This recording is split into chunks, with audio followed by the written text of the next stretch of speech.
Assalamualaikum warahmatullahi wabarakatuh. Bagaimana kabarnya anak-anakku semuanya? Semoga sehat selalu. Tentunya untuk Ibu himbau selalu untuk kalian selalu taat prokes ya. Oke, Ibu ucapkan selamat. Kalian sekarang sudah kelas 12.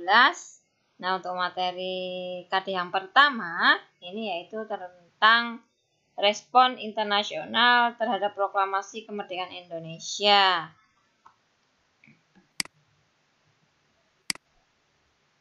Nah, pada kelas 11 kita sudah membahas terkait dengan proklamasi, peristiwa proklamasi. Nah, ini setelah proklamasi apa yang terjadi, nah kita bahas sekarang. Jadi, perjuangan mempertahankan kemerdekaan Indonesia.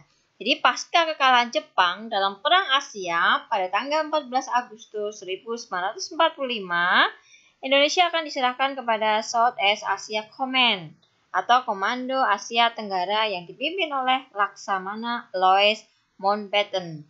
Ini dari Inggris ya, ini sekutu. Kemudian pada tanggal 29 September 1945, pasukan SEAS di bawah bendera AFNI datang ke Jakarta dipimpin oleh Letnan Jenderal Sir Philip Christison. Nah, kedatangan pasukan Nika yang membonceng pasukan AFNI telah menimbulkan kecurigaan bangsa Indonesia bahwa Belanda akan kembali menjajah bangsa Indonesia. Jadi, Indonesia sudah merdeka pun masih ada tantangan baru atau ancaman baru dari luar, yaitu apa? Dari sekutu, di mana sekutu ini diboncengi oleh Nika. Nah, anggota dari pasukan Nika ini kebanyakan adalah orang Belanda yang jelas ingin berkuasa kembali di Indonesia. Nah, untuk mempertahankan kemerdekaan Indonesia, ini ada dua bentuk perjuangan yang dilakukan oleh bangsa Indonesia. Yang pertama dengan kekuatan senjata, yang kedua dengan cara diplomasi. Kita bahas yang perjuangan dengan kekuatan senjata dulu ya. Yang pertama, ini ada pertempuran Medan Area. Nah, ini latar belakangnya, pasukan sekutu dan Nika mempersenjatai para tawanan perang yang sudah dibebaskan dan membentuk batalion Genil Medan. Yang kedua, Gubernur Sumatera Utara, Teuku Muhammad Hasan, TKR, dan Barisan Pemuda Indonesia yang dipimpin Ahmad Tahir. Kemudian, seorang penghuni hotel di Jalan Bali Medan menginjak-injak lencana merah putih milik pemuda Indonesia. Inilah yang akhirnya membuat marah pemuda Indonesia yang ada di Medan dan akhirnya terjadilah pertempuran yang dikenal dengan Medan Area. Adapun jalannya pertempuran pada tanggal 1 Desember 1945, pasukan sekutu memasang papan Fixed Boundaries Medan Area, batas resmi wilayah Medan. Pada 10 Desember 1945, pasukan Inggris dan Nika menyerang kota Medan.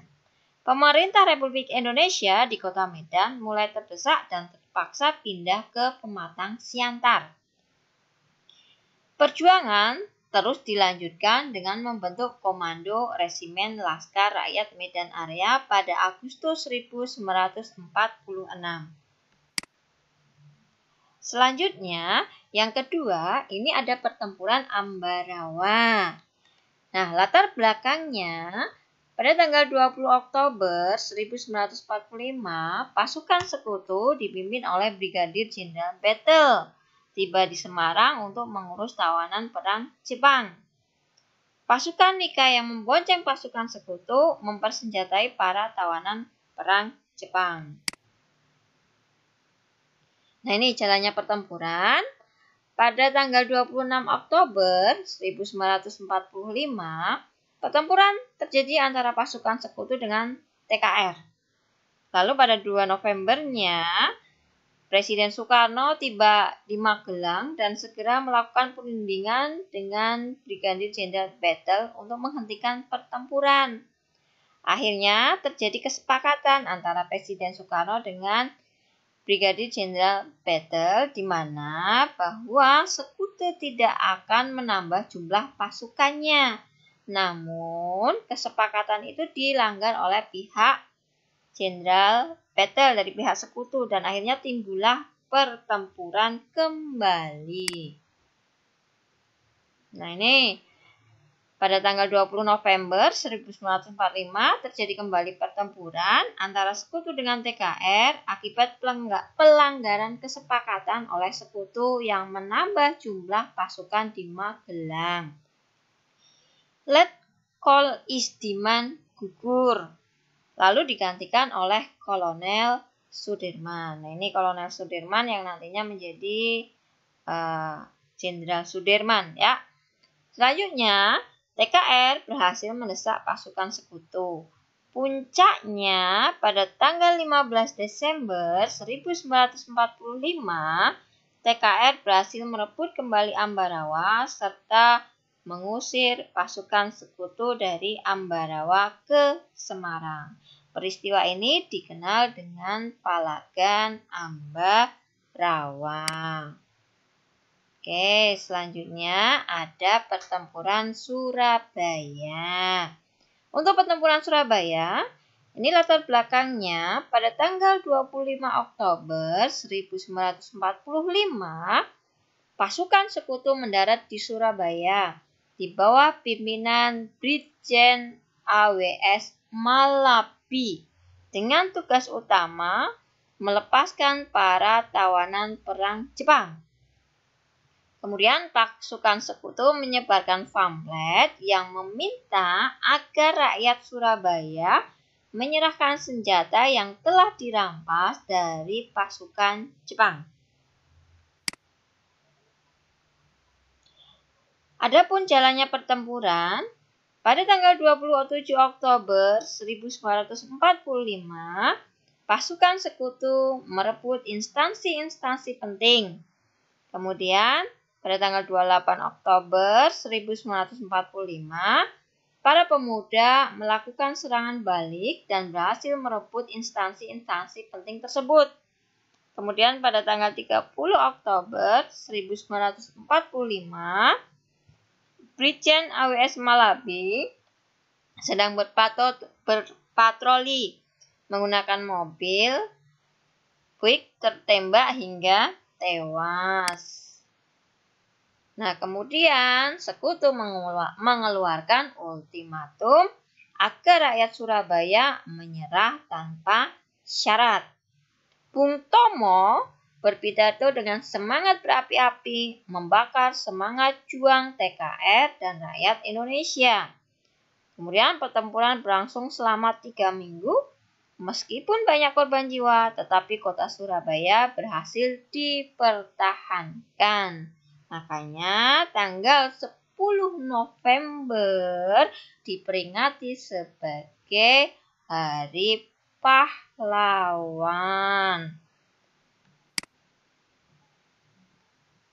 Selanjutnya ada peristiwa Merah Putih di Manado. Latar belakangnya, pasukan sekutu dan Nika mengumumkan larangan mengibarkan bendera merah putih di wilayah Minahasa. Jalannya pertempuran, Gubernur Sulawesi Selatan memerintahkan dibentuk Perjuangan Pusat Keselamatan Rakyat (PPKR). Ia juga memprakarsai penyampaian petisi yang sudah ditandatangani 50 orang berisi pernyataan dukungan rakyat Sulawesi terhadap kemerdekaan Indonesia. Selanjutnya ada pertempuran di Bandung. Nah, ini yang dikenal dengan Bandung Lautan Api dan ada lagunya ya anak-anak. Halo Halo Bandung ya. Ini latar belakangnya. Pada tanggal 12 Oktober 1945, pasukan sekutu yang diboncengi Nika tiba di Bandung. Kemudian menuntut semua senjata yang telah dilucuti itu diserahkan kepada sekutu. Jalannya pertempuran, pada tanggal 21 November 1945, TKR dan para laskar perjuangan melakukan serangan di Hotel Homan dan Hotel Springer. Sekutu mengultimatum agar Bandung Utara segera dikosongkan dari penduduk Indonesia, termasuk TKR. Pada tanggal 23 Maret 1946, Sekutu kembali mengeluarkan ultimatum. TRI mengeluarkan strategi bumi hangus. Bandung Selatan akhirnya berhasil dikosongkan dari penduduk dan TRI. Sementara kota Bandung masih menjadi lautan api. Kenapa strateginya bumi hangus? Agar fasilitas-fasilitas yang ada di Bandung itu tidak dimanfaatkan oleh pihak Sekutu. Lanjut, ada pertempuran Margarana atau dikenal dengan Puputan Margarana.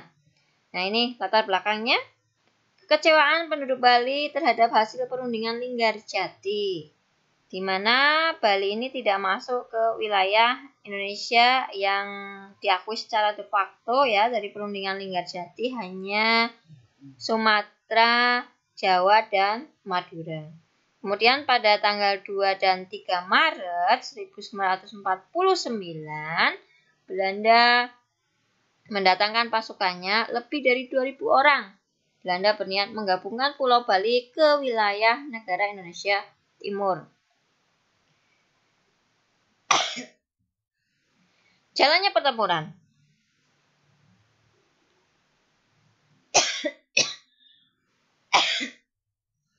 I Gusti Ngurah Rai bersama pasukan Ciung Wanara melucuti persenjataan pasukan Ika.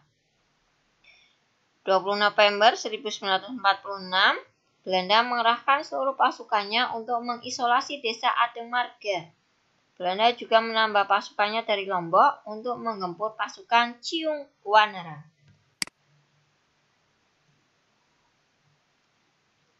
Meskipun telah terkepung, I Gusti Ngurah Rai dan pasukannya terus bertahan sampai titik darah penghabisan.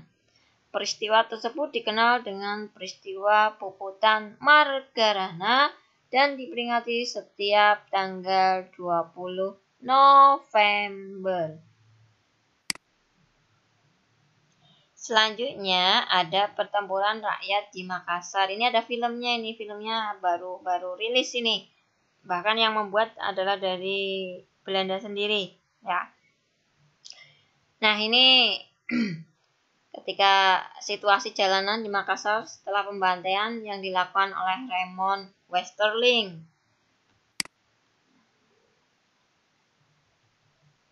Nah, selanjutnya ada perjuangan dengan diplomasi ya. Kita lanjut ya. Yang pertama ini perundingannya ya. Perundingan yang pertama itu ada perundingan Hoge-Veluwe. Cuman ini tidak ada hasil atau tidak ada kesepakatan sama sekali. Semuanya sama-sama ngotot pada prinsipnya masing-masing baik pihak Indonesia maupun pihak Belanda. Kemudian baru ada hasil itu di perundingan Linggarjati. Kemudian lanjut ada konferensi Malino, konferensi Pangkal Pinang, konferensi Denpasar, perjanjian Renville, konferensi Bandung, perjanjian Rumloyen, konferensi Inter-Indonesia, dan yang terakhir adalah konferensi Meja Bundar. Oke, lanjut. Yang pertama adalah perundingan Linggarjati ya. Nah, perundingan Linggarjati ini dimulai pada tanggal 10 November 1946 dan ditandatangani pada 25 Maret 1947. Pihak Indonesia diwakili oleh Sultan Syahrir, Muhammad Rum, Mr. Susanto, dan Dr. Akagani. Dari pihak Belanda diwakili oleh Willem Sermerhorn, F. de Boer, Haji van Mook, dan Vak van Poel. Hasilnya, Belanda mengakui wilayah Indonesia secara de facto, meliputi Jawa, Sumatera, dan Madura. Kemudian, Indonesia dan Belanda akan bekerja sama membentuk negara serikat dengan nama Republik Indonesia Serikat, RIS. RIS dan Belanda akan membentuk Uni Indonesia Belanda yang diketuai oleh Ratu Belanda. Lanjut. Selanjutnya ada Komisi Tiga Negara. Ya. Pada tanggal 25 Agustus 1947, Dewan Keamanan PBB membentuk Committee of Good Offices for Indonesia, Komite Jasa Baik untuk Indonesia, yang kemudian lebih dikenal sebagai Komisi Tiga Negara, KTN. Beranggotakan 3 negara yaitu Australia, diwakili oleh Richard C. Kirby, Belgia diwakili oleh Paul van Zielan, dan Amerika Serikat diwakili oleh Dr. Frank Graham. Maaf, batuk. Lanjut, Perjanjian Renville. Ini pada tanggal 25 Agustus 1947, Dewan Keamanan PBB membentuk Komite Jasa Baik untuk Indonesia, yang kemudian dikenal dengan KTN, Komisi Tiga Negara. Kemudian anggotanya tadi sudah, pihak Belanda dipimpin oleh Abdul Qadir Widjojoatmojo. Kemudian Komisi Tiga Negara juga hadir sebagai penengah dalam penyelesaian Indonesia dan Belanda. Nah, ini hasilnya. Pihak Indonesia menyetujui dibentuknya negara Indonesia Serikat pada masa peralihan sampai pengakuan kedaulatan. Belanda dapat membentuk negara-negara federal di daerah-daerah yang didudukinya melalui jejak pendapat terlebih dahulu. Pemerintah Indonesia menarik pasukannya serta mengosongkan daerah-daerah di belakang garis Van Mook dan selanjutnya masuk ke wilayah Indonesia. Ini suasananya ketika perundingan di sebuah kapal yang bernama kapal Renville milik Amerika Serikat. Lanjut. Nah, walaupun dari segi hasil perundingan itu menguntungkan pihak Belanda, tapi pihak Belanda tetap tidak diterima dan akhirnya melakukan agresi militer baik itu yang pertama maupun yang kedua. Nah, ini puncaknya dari pihak Indonesia akhirnya di Yogyakarta ini ada sebuah serangan ya yang dikenal dengan serangan umum 1 Maret 1949 di Yogyakarta. Ini sebagai simbol perjuangan mempertahankan kedaulatan Republik Indonesia. Kemudian selanjutnya adalah respon internasional terhadap kemerdekaan Indonesia. Ini pengakuan kemerdekaan RI oleh Mesir. Upaya diplomasi Indonesia di Mesir membuahkan hasil dengan diadakannya rapat Dewan Komisaris Liga Muslim di Kairo pada tanggal 18 November 1946. Dalam rapat ini, Dewan Komisaris Liga Muslim memberikan anjuran agar anggota-anggotanya mengakui Indonesia sebagai negara merdeka berdasarkan ikatan keagamaan, persaudaraan, dan kekeluargaan. Lanjut. Kemudian, pengakuan kemerdekaan RI oleh India. Hubungan antara India dan Indonesia diperkuat pada Konferensi New Delhi bulan Maret sampai April 1947, tak lama setelah perundingan Linggarjati ditandatangani. Simpati India terhadap perjuangan Indonesia mempertahankan kemerdekaannya diwujudkan dalam bentuk bantuan moral dan material. Dalam perjuangan diplomasi, India berada di pihak Indonesia dalam berbagai forum internasional yang menyangkut masalah Indonesia-Belanda. Selain dukungan dalam forum internasional, India juga mengirimkan bantuan tenaga medis dan obat-obatan ke Indonesia. Pengakuan kemerdekaan RI oleh Australia. Sikap aktif Australia yang memperjuangkan masalah Indonesia di Dewan Keamanan PBB menimbulkan rasa simpati pemerintah Indonesia. Indonesia kemudian mempercayakan Australia sebagai wakilnya di KTN, Komisi Tiga Negara.